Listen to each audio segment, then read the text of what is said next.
Yo, I know who the father is to the fatherless. Listen closely and you may get a glimpse. This is what you teach your kids if not raised in a home, but a house. The streets whisper. They listen to the sounds that come out. They will tell him that telling the truth is snitching. Confuse him on who is the victim. Have his own dog sick him, that's sickening. Well, you gotta tell him how to treat the women. You gotta get up in them, remove the denim, and stay with them, no longer than venom. Don't wonder why our kids are poisoned when we move like snakes, cause even Adam failed this way, but that's okay. That just proves that you can't give Adam about no bay. Teach them how it was her fault, how we got caught. Throw salt on their names, call them garden tools and female dogs, and make babies. And when your shoulders get too heavy, well, throw it on the broad. You're absolved, problem solved. It's easier than math, it's chemistry. You add the girls, subtract the problems, multiply the cash, divide the checks. Look, this is how you teach arithmetic without a textbook. It's the school of hard knocks, but this is how men tour the world. When their men tours the world, you got to teach them the circumference. And when it flattens, well, you teach them how to circumvent. Let's get it cracking. Let's get it popping. What are your options when fighting goblins? When in the circus you go apes, you don't worry about no mistakes. You teach them to curse their chances and blame their circumstances when their own antics get them banished from educational enhancements. Teach them that they're only fighting the man. And the only way to demand respect is violence. Teach them to never be silent. And when we lose men, well, we got the world's smallest violin. And I heard you was looking for occupation. We'll give them herb and spice up that situation. Push back that job application because the street is waiting. It's so invigorating. Teach them that this is where the warmth is. If you need heat, then you need this. Don't teach them how to love. Teach them how to hate. Love is a weakness, more of a sneak diss. Skip that meekness. Hey, we are the best teachers. And after this poem, I wonder if these problems will go on still, even though it teaches us that if you don't teach your children, then the streets will. Look, we all got teachers, even if it's subtle. And we all got fathers, and the father of all lies is the devil. Shalom. Good morning, Calvin.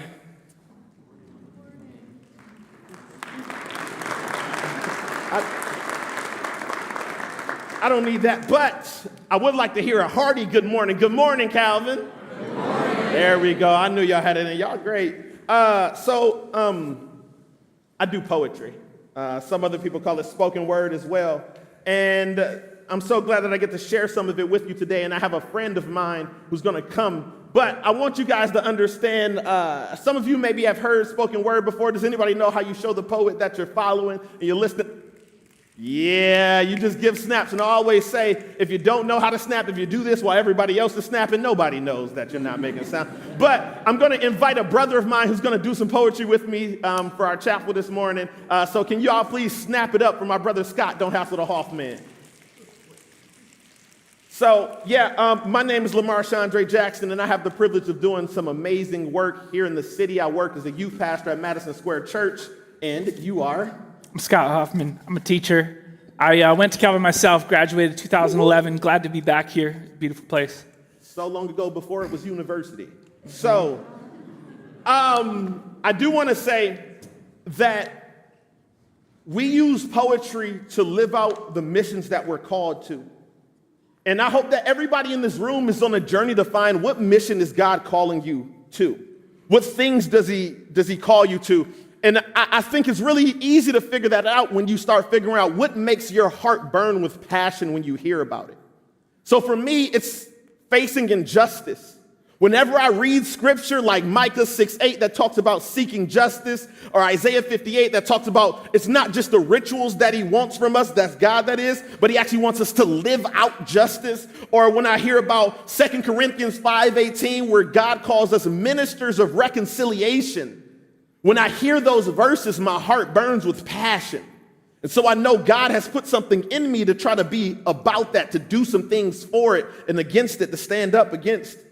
And one of those ways that we actually move into that place of doing things about as well is going through something that we call lament. And my brother here is actually going to share a little bit about what lament is, and then we're going to do a lament poem, and then we'll close out with one more. Mm-hmm. Yeah, there's an author named Fleming Rutledge who wrote an Advent book, and one of the lines is Advent starts in the dark. If you haven't read Fleming Rutledge, he writes a lot about Lord of the Rings too, and we've got two big fans of the genre there. But Advent starts in the dark, and I think, a lot of times you'll come into a chapel setting like this, and chapel is assumed to be this place of intimacy with Jesus. When you spend years of intimacy with Jesus, you start to learn that the emotions that come up from that intimacy are not always joy. And one of those deep emotions is lament. And you try not to wrestle with your own lament, and you're going to have that lament sit on you and take control of you throughout your whole life. And so this is our lament poem. Yeah, so finally, I do want to say there's two reasons or ways that actually helps me to fight back and live out my mission in the poetry that we write. And one of those is therapy, or that's why I write, because it gives me therapy. It allows me to vent. And it sounds like lament, but then also there's a step of declaration. So you'll hear both of those things in these poems and listen for those moments. And those might even be really good moments to snap to when you're hearing that, or you vibe with it and you connect. So here's our poem called Lament. Oh God. Oh God, how could you? In churches, these words are swallowed like helium. We keep things light. Light switch on when it's dark. We don't go to church to wallow. We go to get our feelings right? Pastors are good at making jokes out of darkness. When Jesus comes across like a punchline, we laugh at the devil and say, every little thing's gonna be all right. Bob Marley parishioners roll up, cue lights, smoke, and a band plays to melodies of hope. Too many days I've hoped we could unravel in church to have God make our hearts break. Like sledgehammers make gravel, God the judge's gavel Hits hard, our hearts unsettle, and people cry out for mercy. Is it sadistic to want a sermon to hurt me, sometimes to want them to move me into a Psalm 88 lament and say, darkness, you're my closest friend. Sometimes I use sad movies as an excuse to cry out all of the anger that I'm holding in, but not church, because we're gonna be all right?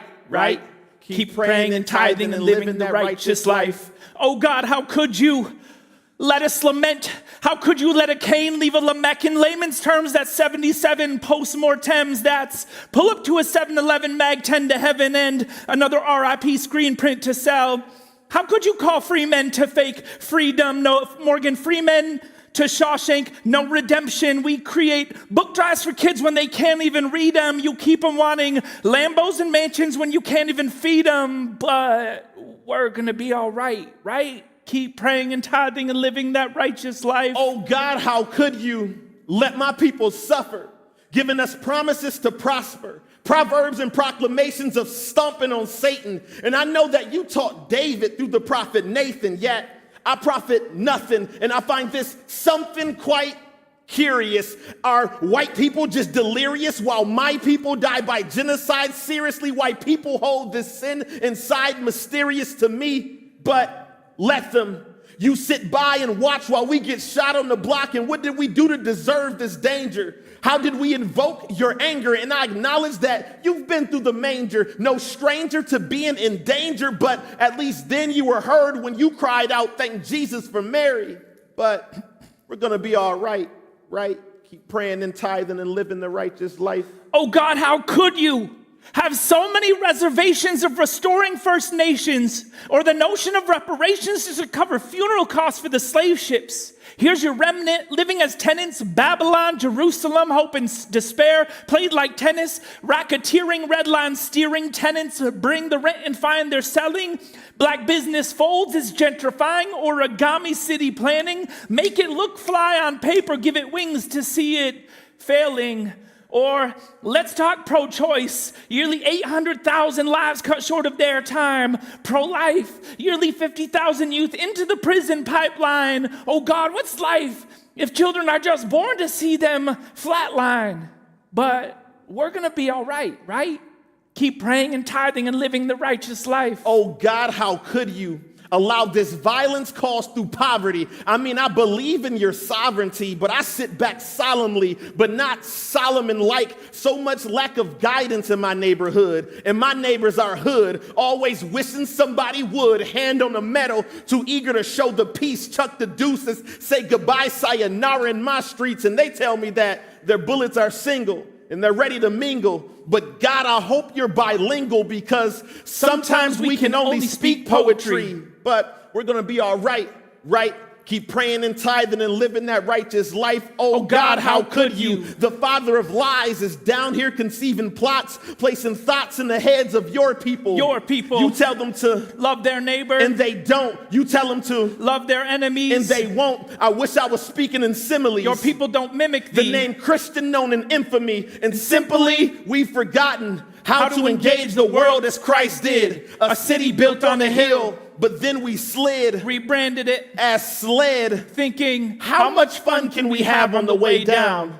Jesus, why don't you just force us to submit to your crown? Your people, my people, black, white, yellow, brown. We've separated ourselves from the other. Now the body of Christ can't be found. Shall we search in the tomb? We're too scared to see dead bodies in the room. We'd rather glorify the beauty of the rose than admit it doesn't smell in here like perfume. Consumed by our own perceived greatness, the challenge. Acknowledge all the human emotions in you. Beauty and grit. We get it. This poem is not meant to serve our ego. Maybe to humble the overly regal, even clip the wings of the bald eagle, because sometimes we need to be brought down to size. We need to bow down in order to rise. This poem is not meant to slander the church. Hurt we may be, but we need to grieve when bodies are put in the dirt. There are too many dead for us to revert to hope before we've even heard the funeral dirge. This poem's not meant to ease our guilt. Baby, spilled milk is meant to be cried over when it's your source of life. So cry. Cry out. God, we lament. God, we need you. God, it's in your hands. God, come help us. Thank you.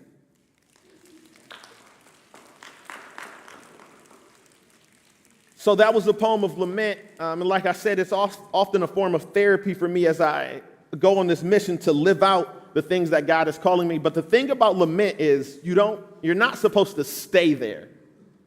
You bring your grievances to God and you leave them with him. You don't take them with you. And so this next piece as well is even more of a declaration as we're beginning to try to live out the calls that we're being called to. So this poem is called Rock, Paper, Scissors, Shoot. If you know of the game of rock, paper, scissors. Yeah, shout out. Yeah, I mean, phenomenal game. See me afterwards, I'll beat you. No, I'm just playing. But yeah, so if you catch those things, there's a lot of rock, paper, scissors references in here as well too. So yeah, if you listen, you'll catch those. You ready? We got to start. Yeah, what context? We performed this piece for an MLK Day, and so that's what you're walking into here. Yeah. Gotta warm them up. It's cold outside. It is cold here too. Rock, paper, scissors, shoot. Rock, paper, scissors, shoot. Rock, paper, scissors, shoot. Yo, bodies dropping, the morgue is popping. If this the NBA, then y'all is Dennis Rodman, because you're not like us. So you better be built to rebound as we recount the amount of shots that have reverberated off the backboards. Pop, pop, pop. Pop, pop, pop. Pop, pop, pop. Pop, Don't let it drown you out. Don't let it drown you out. Don't let them drown you out. Focus. Rock, paper, scissors, shoot. Rocks and stones have broken some bones. Kids line up to throw them back and hit a store owner's windows. And the paper headlines say riots inquire about black on black crime and cite up to teen pregnancy rates in our local public schools, lack of college-bound graduates. And we get used to how the conversation goes. Scissors cutting news clips, angry pundits twisting truth and funding cruise ships, using scenes of handcuffed school kids. Who's next? Good thing we got MLK in this fight, because either fight for civil rights or be uncivil, right? A civil war full of gentlemen in uniforms, but for civil laws, be nonviolent or indict the whole lineup. Line them up. I'm not talking razors to the dome and hose them down. I'm not talking cleaning mud before coming in the home. See, as we relive a dream, we realize that it's really been a nightmare. Yo, I stand hard, I am a rock. Pop. Then you cover it up with paper that I've been shot. Yep. And out of what we're born with and what we've got, we make scissors to cut that plot. Bang. Then another ally gets shot. Dang. It's a game often seen in a cycle, put on full display for the kids like it's a recital. But have you ever played the best of 10, but before the game started, you were down 4-0? That's how it feels to be born black, to be born broke. It's like being born and the doc's hands are at your throat. You want to choke and the pressure is mounting. No, the despair is a mountain. No despair is a mountain. We went from staring at fountains that reads whites only to catch me up here doing a poem with me and my homie. Yo, insert line about black stereotypes. End quote. Insert statistics of African-American male and police. End quote. Insert Clee pro black poem line, then repeat. End quote. Rock, paper, scissors, shoot. The race begins. Dr. King said it's obvious if a man is entered at the starting line of a race 300 years after another man, the first would have to perform some impossible feat to catch up with his fellow runner. Stunner. I've been putting stunner shades over hundreds of pages. No, hundreds of years. Which translates to miles of yellow tape for first the slaves and now anyone bearing the name Laquan Philando or prisoner number 978 waiting for his court date. Rock, paper, scissors, shoot. The man wearing the melanin cape because in comics, superheroes aren't born in Black Baptist churches in 1968. In this race to catch the American dream, we don't all start in the same place. It's like based on your name. Then you have to run on different terrain. It's like based on your sex. That determines the amount of steps it takes. It's like based on your hue. Then you start from a different view. It's like based on chance. Then rock, paper, scissors determines your circumstance. See, even in tennis, you can't get the score to say advantage love. And it's even harder in the game of life. But for all my I don't see color folk, because even if we take the hue out of human, then we're still left with man. Right?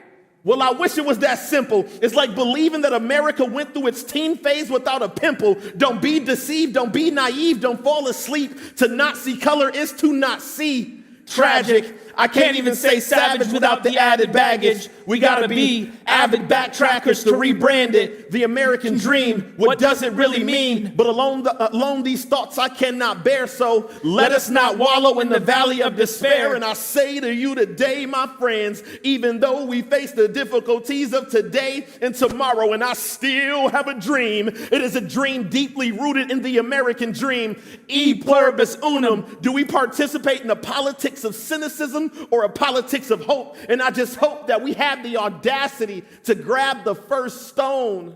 Rock, paper, scissors, shoot. A man, Martin Luther King Jr., walked into a room. This is not a joke. He spoke with truth and courage, never going viral like a sickness. And he says, I've been to the mountaintop, the summit of either all of his victories or the mass of all human depravity. See, he had been to the mountaintop and said to the sky of scared stars, considering a fall back to earth, have faith. These words melting onto the tongues of dark-skinned children, basking in their self-worth. Have faith. With this faith, we will be able to hew out of a mountain of despair a stone of hope. With this faith, we will be able to transform the jangling discords of our nation into a beautiful symphony of brotherhood. With this faith, we'll be able to work together, to pray together, to struggle together, to go to jail together, to stand up for freedom together, knowing that we will be free one day. Thank you guys. Shalom.